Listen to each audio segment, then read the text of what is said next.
Well, you don't have to travel all the way to Scotland to see a Fringe festival in person. And that's because Minnesota, we have our very own. So here to tell us more about the largest performing arts festival in the Midwest is Bentley and Kendra Braunger. Yes, I heard the pronunciation but did not remember And it. Carissa Christensen is here as well. Thanks for joining us this morning. So I feel like the name really doesn't tell much about what it is. It's so much more. Tell us what the Fringe Festival is all about if you haven't heard of it before. Sure. The Fringe Festival is a summer celebration of the performing arts that actually started in 1947 in Scotland, as you mentioned. But ours has been here since 1993. And what you're going to see is anything you can imagine in the performing arts. It could be puppetry, musicals, drama, comedy, mind readers. All of it will happen on a Fringe stage in late summer, Minneapolis. And Kendra and Carissa, you guys are part of one of those performances. Can you kind of tell me what we can expect from your performance that you're going to give us a preview of, and what kind of other performances are happening? Yeah. So our show is called The Book of Mordor. It is a parody musical of The Book of Mormon and Lord of the Rings, as you could probably imagine from the title. This is our third time performing in the Fringe Festival, and we love it so much we keep coming back. What theater are you connected to, or? We're in the Rarig Thrust. Okay. Which the Rarig space at the U of M is great because there's so many different theaters in that space that you can see different Fringe shows in. So you can go there for a day and see a whole bunch of good theater. What time are you guys performing in it? We have 5 different performances throughout the festival.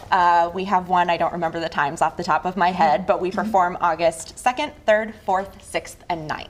So what makes specifically like a Fringe show? You just mentioned your Fringe show. So how does yours make it a Fringe show, quote unquote?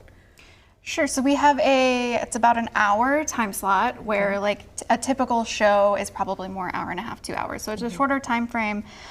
You can produce pretty much whatever you want. So like Don said, we have puppetry, we do musicals a lot of parodies, plays, comedy, pretty much anything. A lot of it is a shorter time span.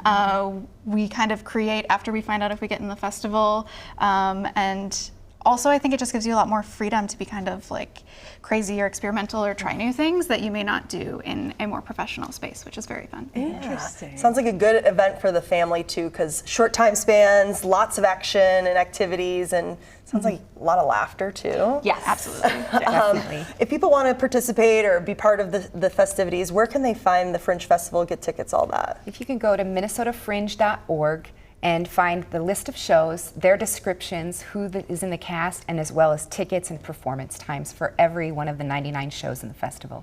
And it's pretty accessible too, like anyone of any ability can make their way there and enjoy in some way? We have access services for people, so if you require audio description or ASL interpretation, those shows are free for attendees that require that. We also have BFF, so Bring a Friend to Fringe, which are half-price tickets. There's a special page on our website to tell you which performances are half price. You can buy multi-show passes or single tickets and see as many shows as you want. Amazing. Well, the performers from the Minnesota Fringe Festival will be back right after weather to give us a sneak preview of what they'll be putting on for all the attendees. Here again, performers from the Minnesota Fringe Festival giving us a sample of what to expect at their upcoming shows. Take it away.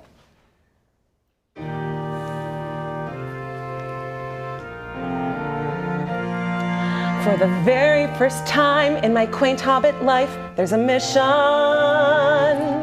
A chance to go out and help save the world. It's my mission. Soon I'll be off in a distant place. I hope I won't be a disgrace. I know this mission will be something incredible. 2 by 2, we're marching to Mordor, 'cause Sauron loves his power and he wants some more. We're 2 humble hobbits and we've been deployed. We're on a mission and we're marching off to hide Bilbo's ring. 2 by 2, and though we may not know who will make the journey with and where we'll go, we're fighting for a cause because we're really, really nice. We're on a mission and we're marching off to hide Bilbo's ring. 4 by 4, I guess it's you and me. And me. Off to the prancing pony there in Bree. Sauron's army's on the rise and we'll be searching Middle-earth. We're on a mission and we're marching off to hide Bilbo Baggins' whispering ring. Please tell me, Gandalf, who else will go on my mission? On our mission. Will there be an Ent or a big scary orc on our mission? Our mission. It could be Strider's Elvish Bay. Or an Australian that might say, good day. And if you want to see, then you've got to go To our show to our show at the Fringe Festival.